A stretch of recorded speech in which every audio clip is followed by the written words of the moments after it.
বিরোধীদের জন্য প্রশ্ন 3টা, আপনারা যারা মুমিন তাদের জন্য 4টা, আপনাদের জন্য একটা বেশি। আলহামদুলিল্লাহ। কোন কবরে এসে প্রথম প্রশ্ন করবে মুনকার নাকির যখন চলে আসবে, 40 কদম যখন আত্মীয় স্বজনরা লাশটাকে কবরের মধ্যে দিয়ে 40 কদম চলে যায়, তখনই ফেরেশতা চলে আসে। শেষ, সব শেষ। এসেই পরীক্ষা শুরু। মার রব্বুক, তোর রবের নাম কি? চিল্লায় বলেন, আমাদের রবের নাম কি? আমরা বলবো রব্বি আল্লাহ। প্রথম প্রশ্ন, তোমার রব কে? আমরা বলবো আমাদের রব আল্লাহ।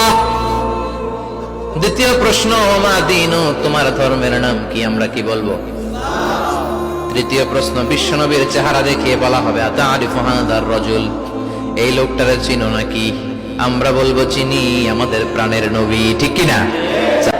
3টা প্রশ্নের যথাযথ উত্তর যখন দিয়ে দিলেন, আপনার জন্য অতিরিক্ত আরেকটা প্রশ্ন করা হবে, ওয়ামা ইলমুক, তোমার নলেজ কি? 3টা প্রশ্নের উত্তর যে তুমি করতে পারলা, কিভাবে পারলা, কেমনে জানলা? নকল করে বলছো নাকি জেনে বুঝে আসছো? নকল হয় না?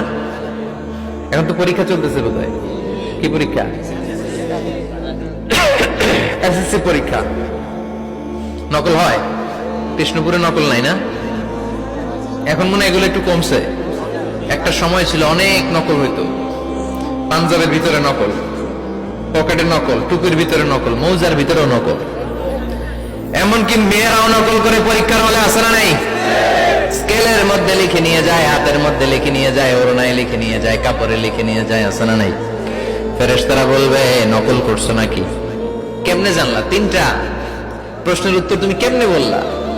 আল্লাহ তোমার রব, ইসলাম তোমার ধর্ম, এই লোকটা বিশ্বনবী, কেমনে চিনলা?